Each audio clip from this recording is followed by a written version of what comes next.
Good morning. Good morning. We are extremely pleased that you are here. It is good to come together for the purpose of co-creating. Yes? Yes. And of course you know exactly what you are wanting. And you have enjoyed ever so much the contrasting process that has brought you to this clear desire. Of course, especially that. You are enjoying your leading edge perspective. Yes. You're beginning to settle into the idea that you were born to focus energy and that all of the resources of the universe support you, respond to you, answer you. Oh, what a good place you are. And of course, the contrast that sometimes seems to confound you helps you to focus, helps you to clarify. For without a variety of options, some wanted and some not wanted, you could not conclude. In fact, you could not even say what it is you do want if you did not have some reasonable awareness of what you do not want. And as a focuser, you came forth into this leading edge environment knowing it would be so and eager to get to the task of focusing. Not because focusing needed to be done, but because focusing is inevitable.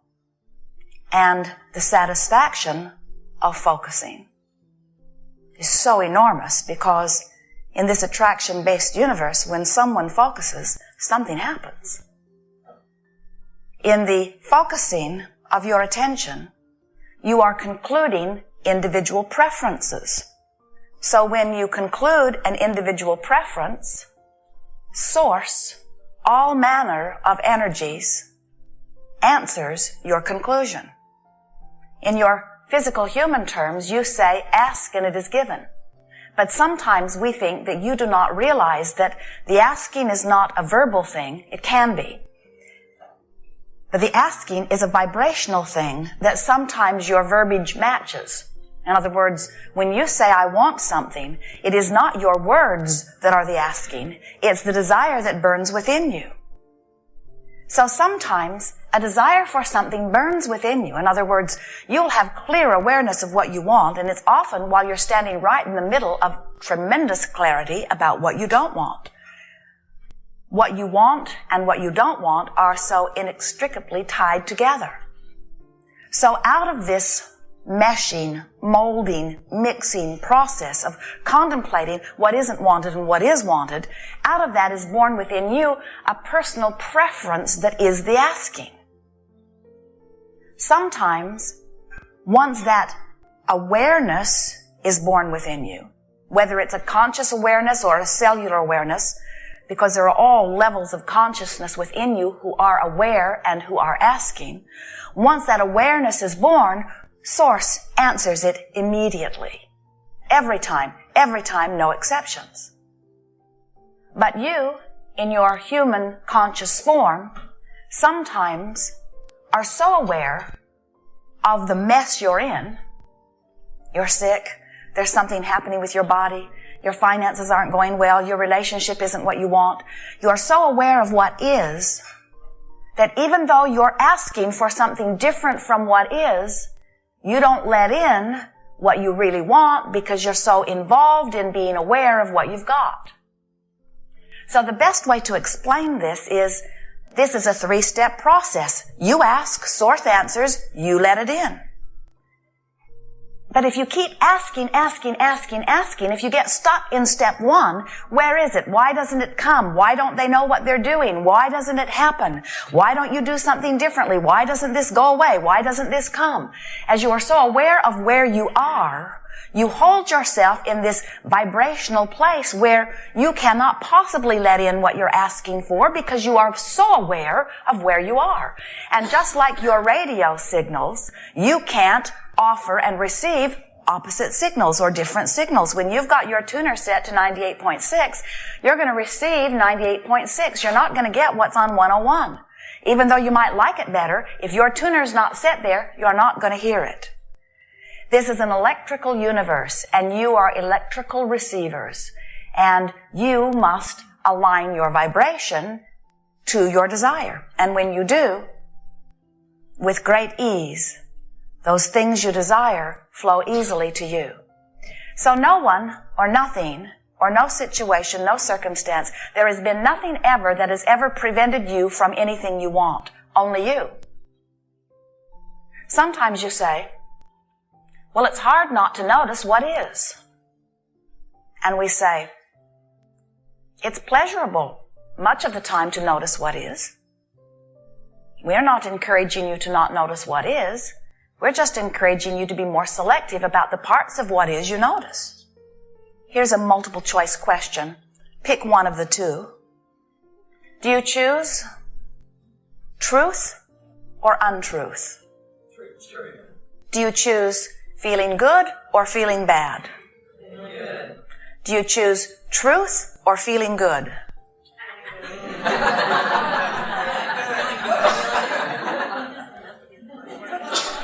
That's the corker, isn't it?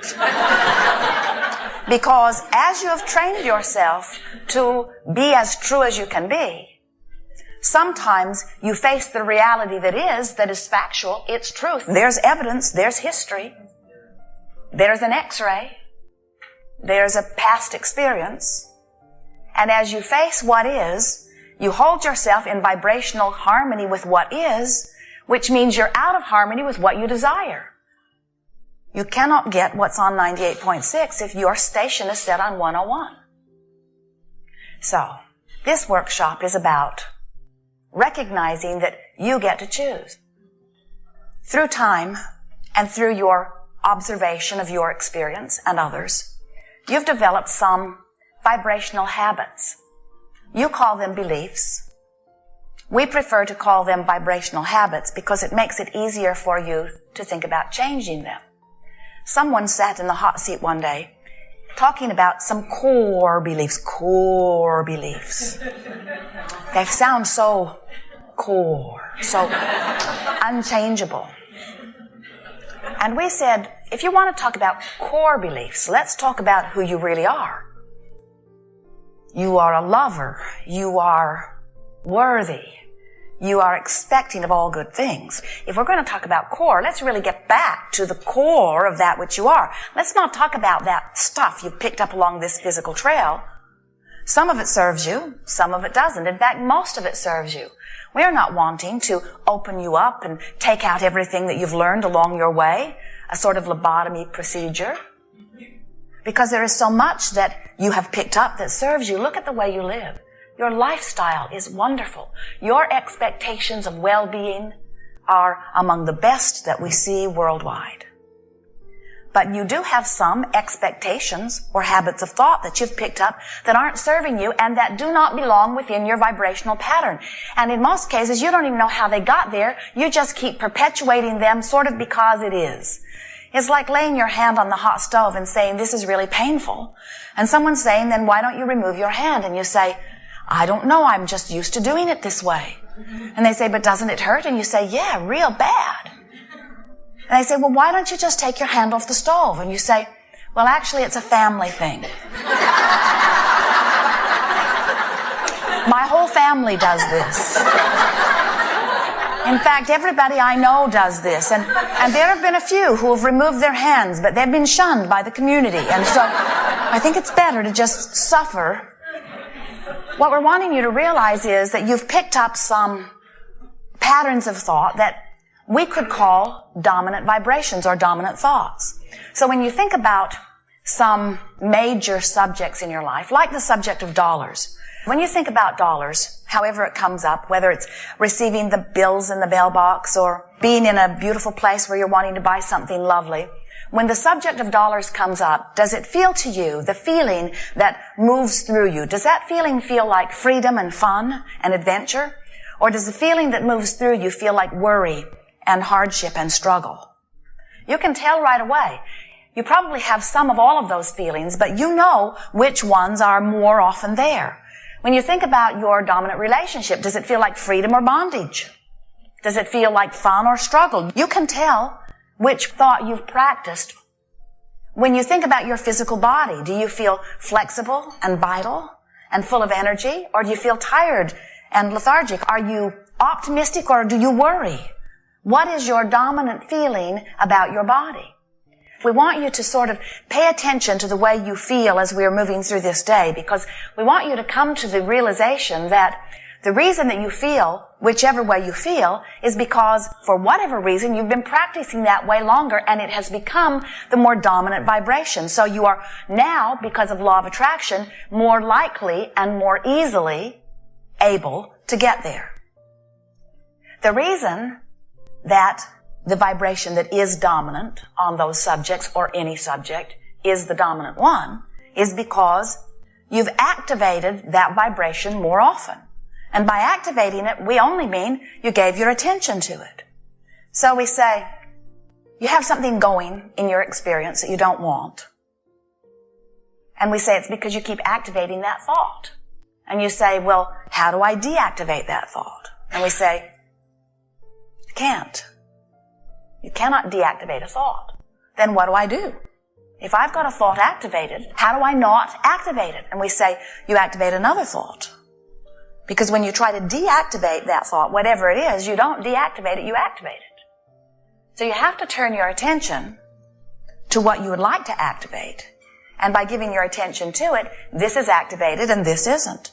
So the balance of thought within you, those thoughts that are dominant thoughts, are only the thoughts that you have activated more often. And what begins to happen as you deliberately activate thoughts and develop a vibrational resonance within your own vibratory circulation, so to speak, what happens is thoughts that don't match this more and more dominant vibrational pattern that you're developing, you don't have access to anymore. So things you used to think about and worry about a lot become less a part of your thought process.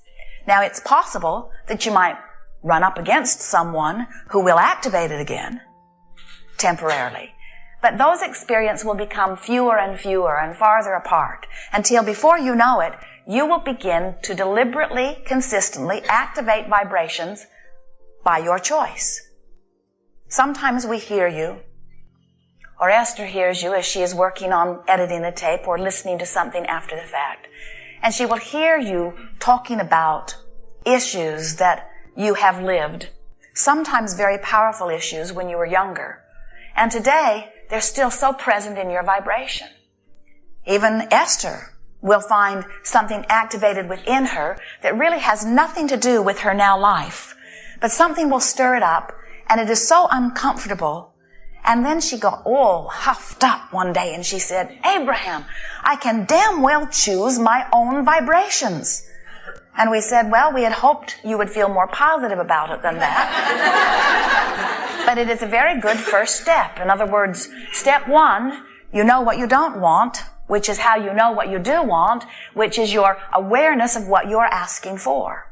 So, the predominant theme of this gathering here today, that which will assist you more than all other things put together, is if we can help you to understand that you can choose your own vibrational patterns. And when you do choose your own vibrational patterns, you are the deliberate creator of your own experience. The effort that we would ask you to make is not about trying to control your experience, but instead about allowing the well-being that is natural to you to be your experience. Now, here is the basis that you just have to get. We will not leave here until you get it. This is the most important thing that we could ever give to you. Well-being wants you. Well-being is the order of this universe. You have to know that when you look at the way your planet spins in its orbit. Don't you think that's big? Don't you think that's big? And don't you think it's worth thinking about? In other words, think about this platform on which you are creating. Think about the food process. Think about the environment. Think about this environment in which you are focused. It's extraordinary and it's abundant with well-being. And while there may be pockets where well-being has been temporarily disallowed by the activation of thoughts that don't allow it, it does not change the reality that well-being is huge. Well-being wants you.